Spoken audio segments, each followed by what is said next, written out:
Agroteknologi. Selamat datang di Distek Diskusi Imagrotek episode pertama. Sebelumnya kenalin aku Faik Aku Rizka. yang akan menemani podcast kali ini. Nah, sebelum itu, pada episode kali ini kita kedatangan tamu spesial nih, yang tentunya mungkin mahasiswa agroteknologi udah familiar sama tamu kali ini. Langsung saja ke Kak Laura.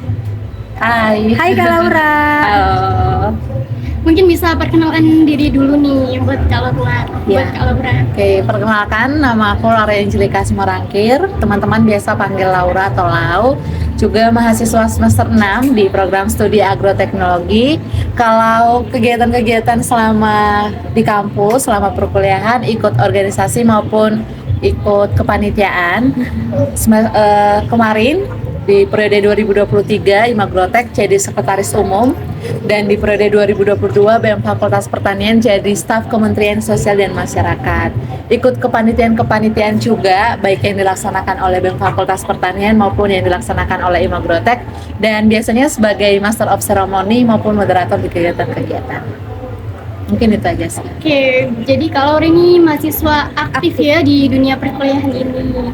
Nah, sebelumnya aku bakalan ngejelasin nih sedikit tentang tema podcast kali ini.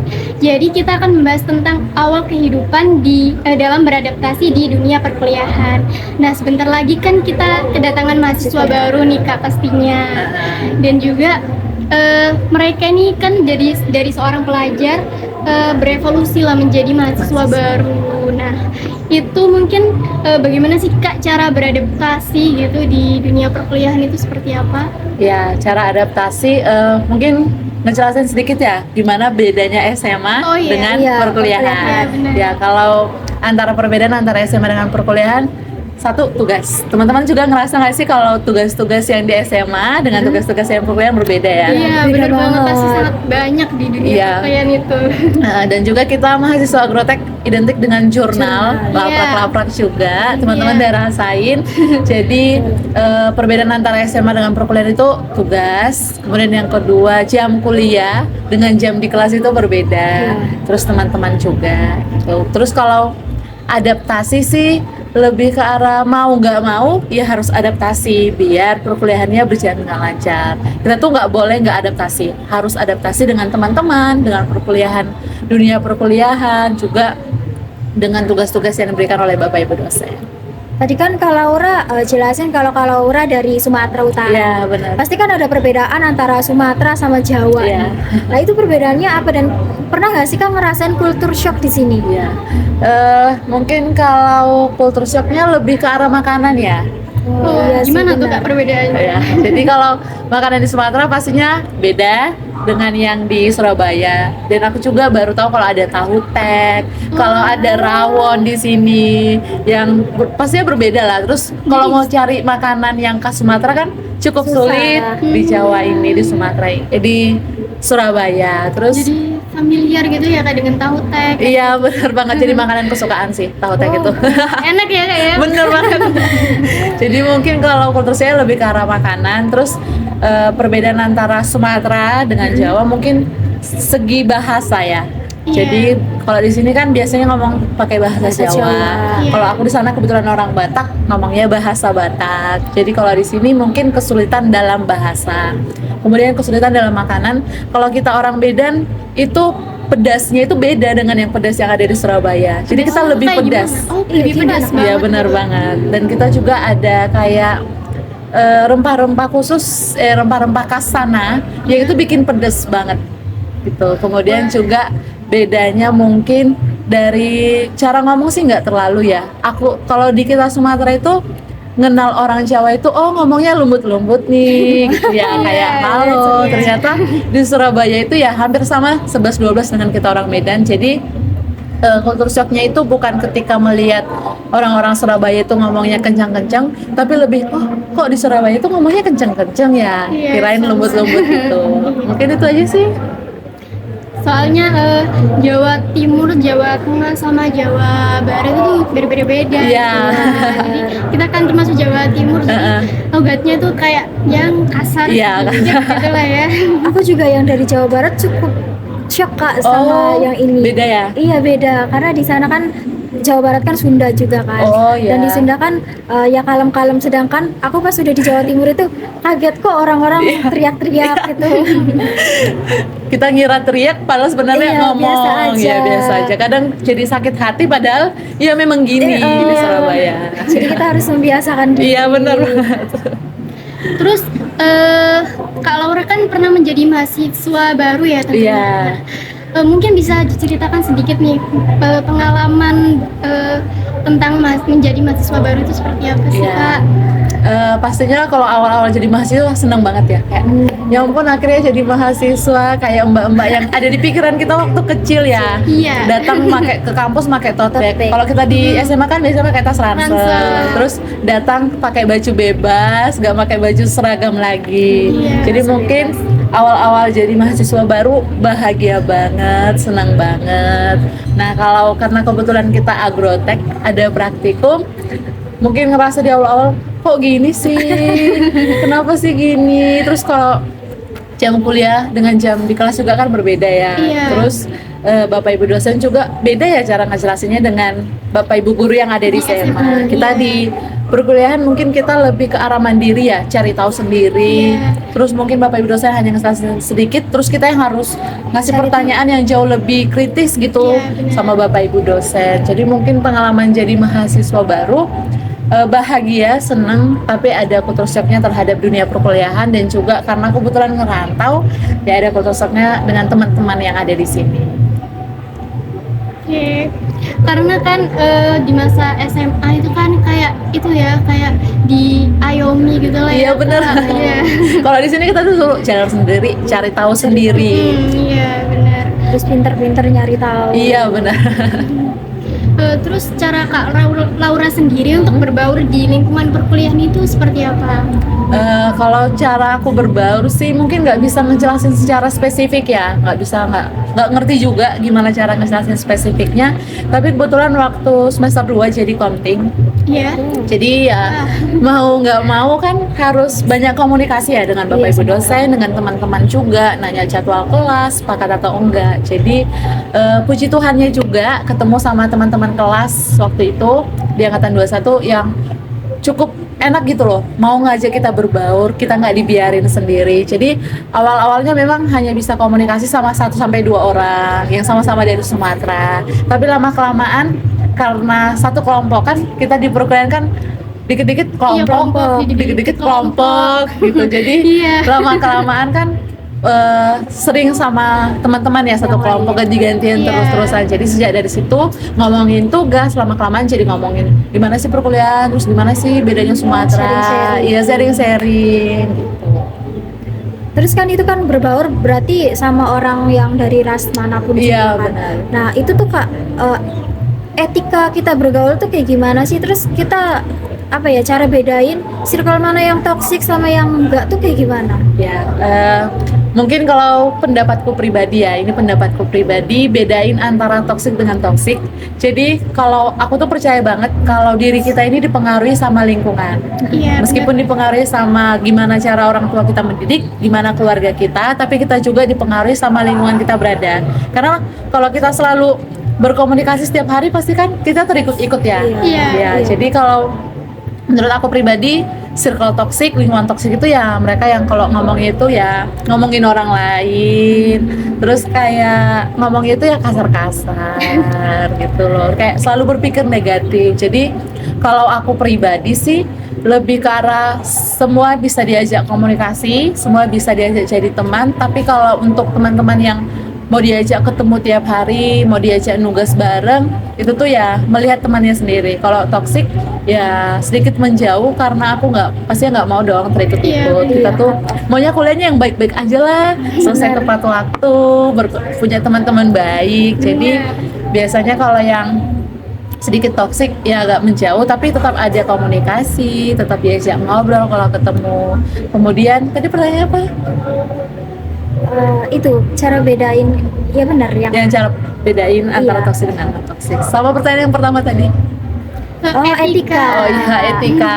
Kalau aku pribadi sih ya pastinya apapun yang kita pikirkan, apapun yang kita lakukan, apapun yang kita bicarakan, jangan pernah menyakiti hati orang lain. Karena ya bersikaplah sebaik-baiknya, nggak usah cari masalah sama siapapun. Jadi pergaulan itu sangat mempengaruhi ya kayak mempengaruhi lingkungan juga itu Benar. juga mempengaruhi sekali teman-teman Iya. seperti itu. Terus juga dilihat dari Civika Laura ini juga menjelaskan tentang menjadi sekretaris Simagrotek nih Kak, dan juga apa namanya? Pengalaman kepanitiaan yang banyak Iya. juga. Ya benar. Nah itu tips and triknya kayak gimana Kak? Mungkin terkait organisasi sama Iya. kepanitiaan ya. Heeh. Kalau menjelasin secara detail mungkin boleh dicari di Google ya, apa organisasi, apa kepanitiaan. Waktu awal-awal mungkin sedikit agak takut ya mau masuk ke dunia organisasi. Pasti Takut kayak sibuk. iya, takut sibuk, terus nanti takut gak bisa ngerjain tugas-tugas. Ya benar. Iya. Aku juga kayak gitu Kak. Terus gak bisa komunikasi sama teman-teman gitu. Jadi kalau aku pribadi ikut organisasi di kampus itu di semester 2 menuju semester 3. Waktu itu jadi staf di BEM Fakultas Pertanian. Di awal-awal kan emang takut ya. Mungkin kalian ngerasain juga gak sih? Iya, takut, Kak. Kayak apalagi mau komunikasi sama Kadif, sama iya. Kating, sama ketua umum kayak segan nih, gak enak. Gak enak. Iya. Jadi awal-awalnya gitu. mungkin takut adaptasi ya, tapi kalau di organisasi kan harus banyak komunikasi ya, kita tuh harus mengabdikan diri, namanya juga untuk mencapai tujuan yang sama.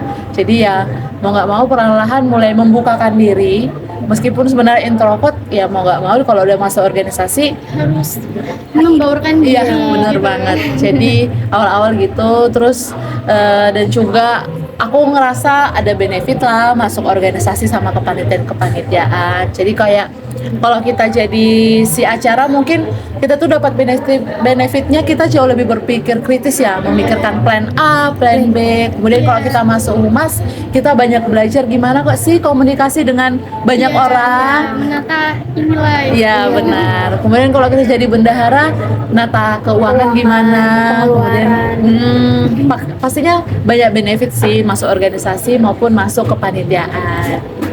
Berarti ini banyak sebenarnya ikut organisasi itu banyak benefitnya ya Kak. Ya. Tapi gimana sih Kak cara ngebagi waktu antara perkuliahan sama organisasi yang ya kelihatannya sibuk lah gitu. Gimana manajemen waktu sih? Kalau aku ada list.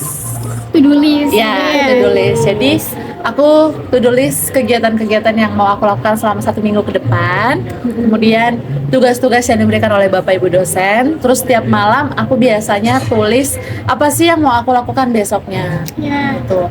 Mungkin bangun pagi itu ngapain, terus ada perkuliahan dari jam berapa sampai jam berapa, ada praktikum, terus laprak apa yang harus segera diselesaikan, terus ada rapat apa. Kemudian kalau terkait organisasi sih, mungkin kalau sebagai anak organisasi relate ya, kalau kita itu ikut kepanitiaan lebih dari satu. Ya benar. Ya benar Betul banget. sekali. Ya. Kemudian lebih dari satu, kemudian pastinya sulit buat kalau tiba-tiba nih ada rapat Iya. barengan, iya dadakan gitu. Jadi biasanya aku lihat dari role aku di situ jadi apa. Jadi kepanitiaan A sama kepanitiaan B, aku tuh role-nya jadi apa? Aku tuh dibutuhkan banget gak di rapat itu? Kemudian kegiatan ini yang mau duluan dilaksanakan yang mana? Jadi aku membandingkannya gitu. Jadi juga kalau bagi aku pribadi, akademik itu ya nomor 1, kemudian yang kedua organisasi. Berarti intinya itu di skala prioritas terlebih Iya, dahulu. benar banget. Jadi harus skala prioritas dan juga harus tahu apa arti tanggung jawab ya. Kalau teman-teman kan waktu mau jadi staf IMA ada yang namanya dilantik ya, ada Iya. sumpah. Iya. Nah, jadi ya harus tanggung jawab sama sumpah kita, tanggung jawab sama tanggung jawab yang udah dikasih ke kita. Oh gitu ya Kak, oke. Mungkin ada motivasi gitu Iya, Kak buat mahasiswa teman-teman baru mahasiswa gitu. baru gitu Yang mau join organisasi Kak. ataupun kepanitiaan. Iya. Mungkin kalau yang mau join organisasi, mau join kepanitiaan, ayo gimana ya? pasti nggak bakal nyesal kalau kita itu melakukannya dengan tulus. Percayalah, mungkin benefitnya nggak dikasih uang ya, nggak ada dapat uang dari ketua umumnya, enggak, tapi kita dapat relasi, bisa punya teman-teman dari kakak tingkat, dari yang atas, kemudian punya teman-teman dari adik tingkat juga, kemudian kita tuh dapat benefit kayak cara memimpin, kemudian belajar mengenai manajemen waktu, kemudian bagaimana public speaking. Jadi kalau mau dapat ilmu selain di akademik, ayo join organisasi maupun kepanitiaan. Jadi organisasi itu sangat penting gitu ya Kak, apalagi di awal masuk perkuliahan buat maba-maba nih ya pastinya. Yang penting tuh ini sih, cara ngebagi waktunya. Iya, cara memanajemen waktunya lah intinya. Kalau kita manajemen waktunya baik juga organisasi nggak Iya. bakalan buat kita ngehambat perkuliahan kita sendiri. benar. Jangan jadi beban kelompok. Nah, itu siapa tuh yang jadi beban kelompok ya? Oke. Oke, jadi di dunia perkuliahan itu sangat seru ya, Kak Bener Laura. banget, seru, jalani dengan baik-baik aja lah. Terus juga di dunia perkuliahan ini juga penting bagi kita untuk beradaptasi, terus juga berbaur, memperbanyak relasi juga, memperbanyak teman, terus memperbanyak kayak informasi-informasi lah terkait cutting maupun dosen, Iya. kayak gitu ya kayak. Terus juga cara kita manajemen waktu pun juga sangat penting gitu ya. Oke. Wah nggak kerasa nih waktunya. Udah lumayan banyak kita ngobrol-ngobrol sama Kak Laura nih. Oke, terima kasih, Terima kasih, kepada Kak Kak Laura sebagai sudah narasumber kami, sudah menyempatkan hadir di dalam podcast kali ini. Mungkin itu saja dari kami. Aku Faik dan Aku Rizka. sampai jumpa pada episode podcast berikutnya. Berikutnya. Dadah.